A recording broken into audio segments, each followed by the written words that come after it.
Well, thank you very much, and thanks for the organizers for having us today here. Let me start by mentioning that when it comes to geopolitical issues, it is out of the control of any development institution. And when it comes to development, we are focused on economic issues and issues related to financing the development all over the world. When it comes to the potential that we might have even within these complications, I think all the regions that we are operating in, they have a good potential when it comes to economic growth, when it comes to prosperity, when it comes even to poverty alleviation. But these are coming with risks also. One of the risks are the geopolitical issues that have been highlighted. But it is not limited to that. With globalization and connectivity in trade, in IT, in AI, in also finance infrastructures, this also comes with cost. When there is something wrong happen, there might be a contagion effect Yes. that will impact many regions in the world, not only financially, but imagine, and we have been talking about AI for the past few months, and how AI might change the structure of the work of development that we are operating in. This might have also a very huge impact if anything goes wrong, and this is very important to pay attention to. This is maybe in general the way that I see how this the development can be impacted by those issues. But I'm sure my colleagues. I mean, also I will like cover what you that. say. I mean, frankly, you don't have any control of the geopolitical side of things, but it definitely does have contagion effect. Dr. Heike, if you could weigh in on this and how you're viewing the landscape right now and how that influences what you're doing. No, thank you very much. And I think so everyone who knows me knows that I love car metaphors. So maybe also I'm looking at a little bit, what do we have with all these contagion effect and accumulation of risk? What's our airbag? So what is really the different instruments that we can mobilize together to really plan and utilize sort of instruments that are insurance, that are looking at first loss, that are looking at different ways of dealing with increased volatility. And I think the key is effective working together and identifying where our respective strengths and weaknesses are. So I think you asked me to talk about a project that I'm passionate about. So as the EBRD, and I'm living in Cairo, I'm very passionate about a project that has all of these elements in Egypt, with the nexus of water, food and energy transition, which was launched at the COP in Sharm el-Sheikh, with the ambition to transition the whole energy sector in Egypt from inefficient fossil fuels, investing in transmission, and being future ready with more renewables. And so I think it made sure that every element needs to work. So there was new private investors that want to take Egyptian risk and set up solar and wind farms in Egypt. But then also the government utilizes the risk mitigants to build infrastructure, transmission lines that will also eventually potentially connect to Europe. And they come together with building just transition for the decommissioning of the inefficient plants, so that really workers can find new opportunities. So I think I like it when everything comes together in accelerating transition. And that's it's really fascinating, because you're talking about a long-term project, right? That's going to solve long-term issues. Absolutely. But the short-term constraints can come at you and can come at you fast. If you look at what the Egyptian pound has been doing, you've got currency devaluation, you're worried about economic stability and things like that. To what extent can those shorter term issues really derail these long-term projects which come with the hefty price tag at the end of the day? I think absolutely you need to future-proof them in the sense that now, for example, everything is more expensive for building a solar farm in Egypt. It's more expensive than it was a year ago. It's more expensive in dollars. So we all need to come together and see, so how can we mitigate some of these expenses? How can we structure something more long-term so that it's still affordable today to build solar power? But for example, I mean, solar power is the cheapest source of electricity in Egypt. So it has an overarching superiority of all other energy. But still we need to spend money to build it. And so we need to get money there at the moment at a cost which is more expensive because of all the global macro and geopolitical strains. And then I think more importantly, we need to build these long-term infrastructure, which is just expensive for governments. It's expensive. And so there, I think we as development banks, we are asked to really dig deep and development partners. So for this NUAFI program, we mobilized also 500 million of super concessional funding to enable this expansion. I'll get into the funding types. I think that's really important. Dr. Tar, great to have you with us. I mean, you're focusing on Africa predominantly. How would you describe the landscape on the continent right now? And I think it's the pricing of risk, right? And what you're seeing. You know, I had a chat with President Kagame this morning. We were talking about coups in the west of Africa, how that influences, frankly, the pricing of everything, right? Because then perceptions of risk in Africa continue to plague the continent. However beautiful a project might seem, or investable it might seem, it's that perception of risk that needs to change. No, as you rightly said, risk perception is very subjective. And the Africa is perceived as a very high-risk continent, and this is priced in any financing provided to Africa by capital markets. And we have seen over the past few years, most of the African countries were not able to go back to the market because precisely of the high interest rate and the risk margin, the risk premium, which is imposed on African countries. And there is a big debate currently in Africa around the rating agencies and how they are rating or downgrading African country based on perceived risk.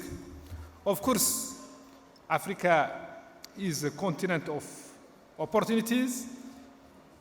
There are some risks, and by the way, Africa contributes around 3 to 4% of global emission, but Africa is the continent which is the most suffering from the climate change impact in terms of floods, but also in terms of drought, in terms of other calamities. In terms of interest rate in Africa, currently we have seen a slight improvement in the perception by the market of the African risk because during 2020, the first quarter of 2024, precisely in January and February, we have seen 2 African countries going back to the capital market. That was Cote d'Ivoire and Benin, with single-digit interest rate. And that's a big improvement for B-rated countries. So it's a new development in the capital market, which augure of a good prospect for the continent, but yet the feeling of African leaders and the feeling of the diaspora of Africa is that the African risk is unduly, highly assessed, and the risk premium, which is paid on the African debt, is quite high compared to the real risk. And you just mentioned the Should it be? You just mentioned the coups would happen in some African countries. But regardless of this coup, the country are still paying their debt, and none of them has defaulted so far. And we at the Arab Bank for Economic Development in Africa, we have been working with African countries for almost 50 years. We will be celebrating next week our 50th anniversary, and we have zero loss in Africa over 50 years. So that, ladies and gentlemen, deserves a round of applause for the African continent. I grew up in South Africa, so for me, that makes me very proud. So you haven't had any losses from the continent. Very commendable. And moreover, our NPL level is less than 1%. Yeah. All right. I want to get in Dr. Saran as well. Welcome, sir. Great to have you with us. Thank you. What do you, I mean, you know, you have the benefits of hearing all our other delegates and panelists talking about their experience. Yeah. How do you want to weigh into this macro story? You know, first I really was tickled when I got an invitation to speak on a panel which put Afro-Eurasian landscape at the center of it. I'm perplexed as well, actually, because But it's important because Yeah. for thousands of years, it's this landscape that has produced globalization, that has produced growth, that has produced economic vitality. Yeah. Barring the last 70 years, when McDonald's took over the world, it is largely this landscape that has been the undergirding of humankind. So I'm really happy that we are putting this troika back together and starting to think about it in one frame. I think that's important. So thank you for framing it in this way. It's an important geography, a cluster to talk about. Number two, I think Africa is not the risk. Not investing in Africa is the risk. And I think we have to rethink the way we are engaging with certain geographies today. Let me put it in clear terms. If you don't put money in parts of Asia and the African continent today, you will not be able to battle climate change. 1/3 of all future emissions are going to come from South Asia. 1/3 of emissions are going to come from Africa.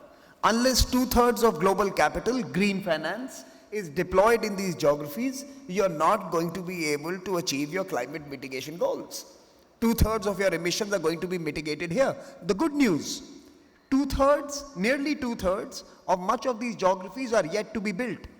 Which means if we get it right, and to your point, if we get it right, these could be green, these could be sustainable, these could be low emitting, and these could be agile and resilient, so that we could have infrastructure that relates both to deserts and downpours at the same time. I'm quite excited about what you said, because you said, you know, a lot more emissions are going to come from Africa, which means... And India. And India. But the reason I'm excited about that is it means that you're banking on industrialization truly happening in Africa for that to be a consequence, frankly. The trends are visible. Half of Africa is in their teens and below. That continent is not even started consuming yet.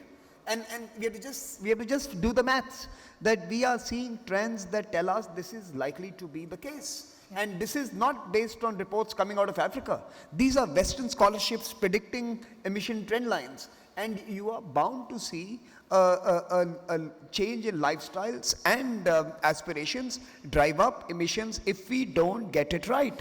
And therefore, we have a unique opportunity to solve development goals, to respond to climate change, to create green jobs, and to create cohesive, resilient societies if we are able to invest in it. And I completely agree with the previous speaker. Right now, global credit systems and the financial risk assessment is voodoo science. There is absolute subjectivity in how we price money, how we price capital, right? The cost of capital for a solar plant in India is 30% higher than the cost of capital for a solar plant in Europe. Why? Now, I'll tell you why. The reason is because while much of the world has moved beyond from the colonial times, the financial system was still designed in those times. It was the Bretton Woods conversations happened before 60% of the UN members had their own flags. So the financial system is still living in a colonial era where people of color are meant to be risky and people without color are meant to be safe. And that, let's be honest here. And it's still, I mean, to be honest. I'm just being a little blunt here, pardon my being a little rude. But let me just give you an interesting story. As Greece and other economies were failing in Europe, and the BRICS were putting together a $50 billion package for them, the sovereign rating of Greece was higher than that of India or China or any of the BRICS members. We were bailing them out and the credit system gave them a higher credit rating. Now, if this is not colonial architecture, what is? Brilliant.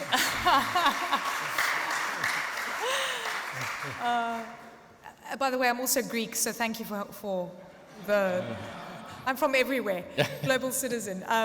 Dr. Al Khalifa, I really want to talk about the pricing here because, and what Dr.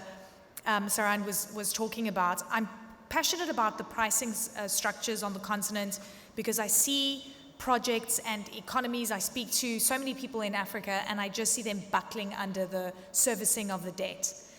There's one particular project that I'm fascinated by. You're doing work in Niger, and Niger has been through a coup.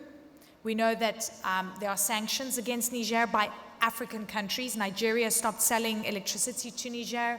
The solar project is going to be one way to help. So how do you price what you're doing in a country that has experienced a coup, that has been pushed aside by its own neighbors? Okay, this is a good question. Thank you. Before I go to that, maybe the pricing that my colleagues has mentioned when it comes to pricing capital cost.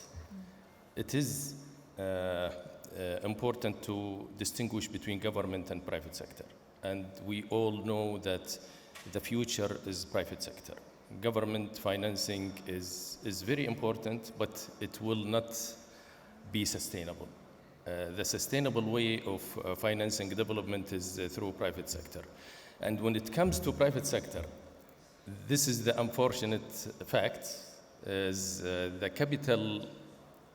cost of capital for private sector in low-income countries is much higher than when it compared to more advanced economies. This is also very important fact, and unless we do something about it, private sector will not be encouraged to do more business, which is the way for, in my view, for development. As you know, OPEC fund was established 50 years ago almost, and United Arab Emirates and other countries are the member countries in our fund. And since then, we have grown in our commitments, in our delivery, in our portfolio, and our mandate is global mandate, but 50% of our projects done in Africa. Many of the projects that we are doing there is focusing on quality, and everybody knows, and maybe also I'm taking what my colleagues has mentioned about the risk, but these institutions were created to take risk. We are not created to work and compete with commercial banks or other financiers. We are created to take risk in very difficult areas around the world. We have done, as I said, almost 50% of our portfolio is in Africa. It's in different windows, public sector and private sector also. We are financing, we have window to finance private sector. Many projects that are focusing on quality. One of the projects, I'll come back to Niger, but one of the projects is on energy transition. And to be exact, it's in clean cooking in Madagascar. As you know, 90% of Madagascar population use wood to fire and make their cooking. And this has multiple effects, be it health, environment, and even on women. And what we are doing is to have a program where we can transfer mass transfer of households to a clean cooking devices But not stopping at that, also reforestation of the degraded forests. And the third component is empowerment of women, because the woman that used to have 10 hours of her time every day bringing the wood and fire it and making the cook, it will take 10 minutes. And we are taking that time just to upgrade the level of knowledge of those households and make that transition. And it's important, I mean, really important examples you're giving me, because these are exactly the things I'm passionate about, especially when it comes to empowering women and the waste of time chopping down wood and cooking. But I want to know about the pricing. You know, what is your return on investment? Because that is really important, you know, and I'm going to refer back to what the president of Seychelles once told me. And he said, you know, they want to give us money, but then it costs so much that it's going to get us in debt. So it's just not worth it. We don't want to work with institutions that are going to be pricing things that are, you know, just not workable and doable. So what is your pricing model? In our case, in OPEC Fund, we have two windows. Yeah. One for LICs, low-income countries, which is mostly IDA countries. The pricing there is very concessional. It's on average 1%. That is the average. Some of them lower and some of them higher, but the average is 1%. We have other window for middle income countries, which is can take more pricing.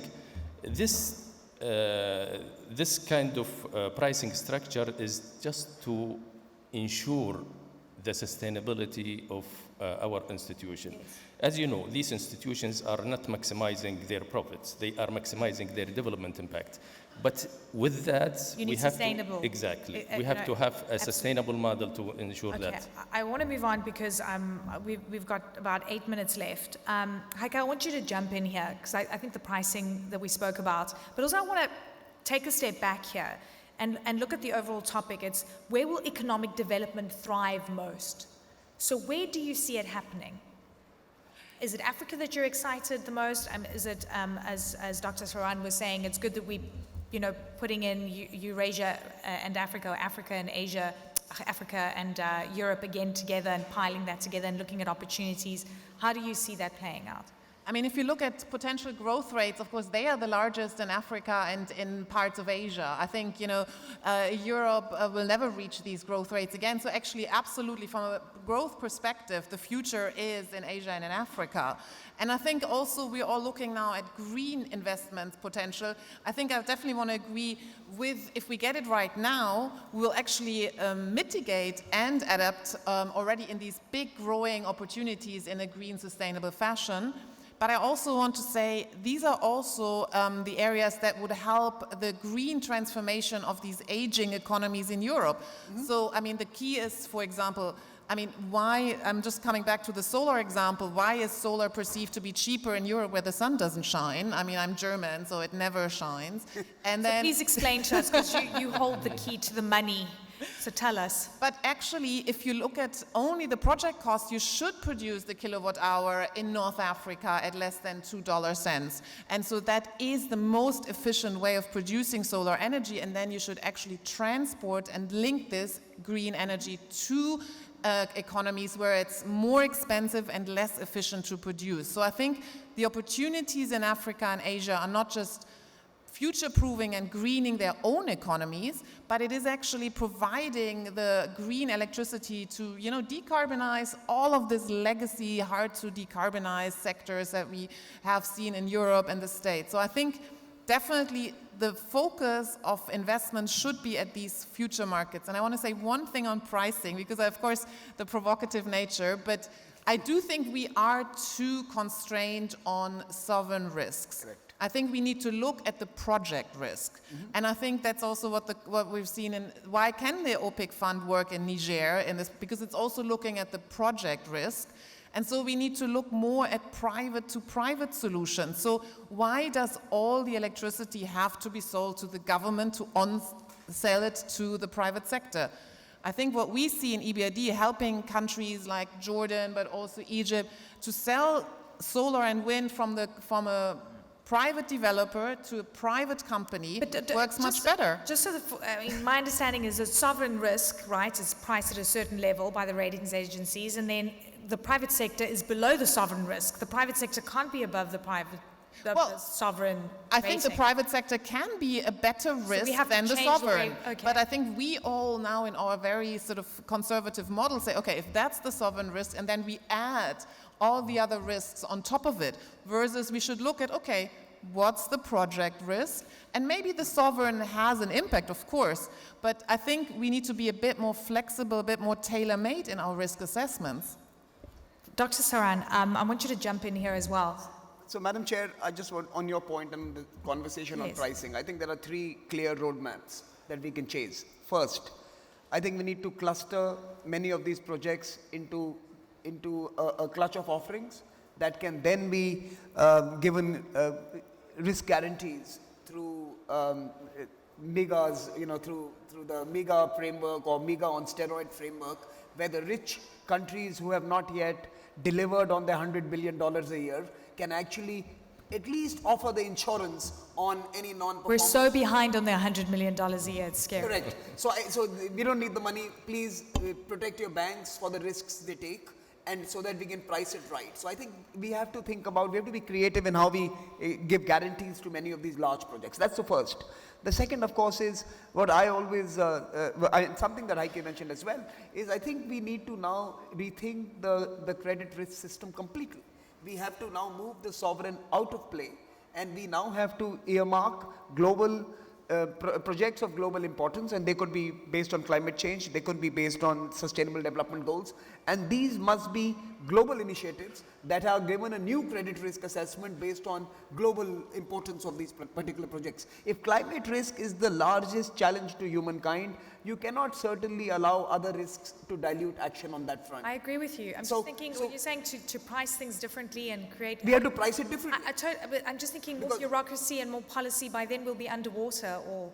In fact, I'm very happy if it helps for the UK or the Germans to have their sticker on the solar plant in Niger, if that lowers the cost of capital. We are happy to give them the sovereign flag there, if you can lower the risk. And the third and final one, I think, and let's be honest here, the African nations and many in Asia, including India, we also have to really transform our own financial systems at home. Just a hypothetical question to all of us.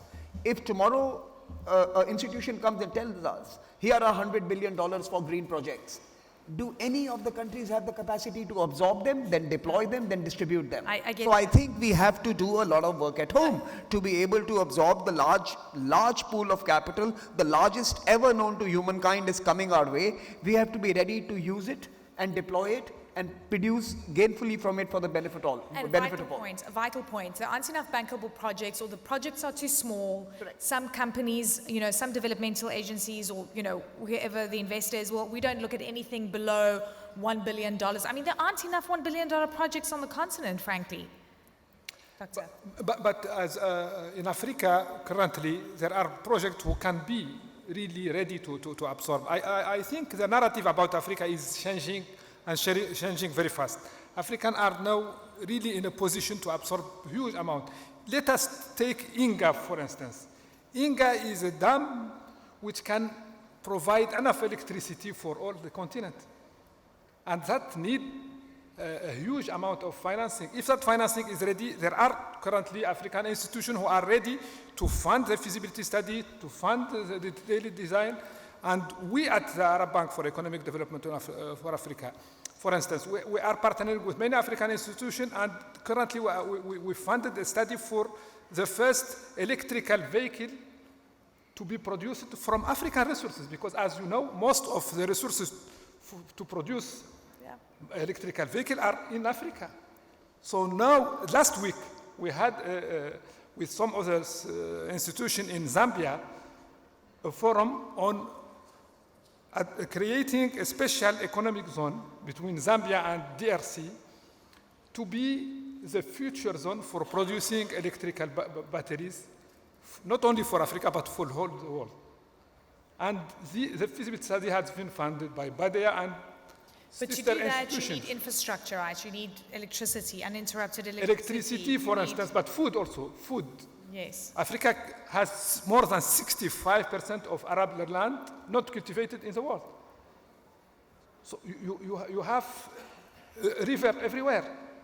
So Africa can feed the world, definitely, and can absorb. But we have to change the risk perception of the African continent by the financial markets. The reality is Africa has so many amazing commodities. Emerging markets have incredible commodities. They export raw. The point is to industrialize and increase value chains. But we rely on people like you to give the money to help us fund these projects. So all eyes on you to change the world. Thank you very much for the conversation. Thank you. No pressure whatsoever. Next year we'll find out how you've changed things.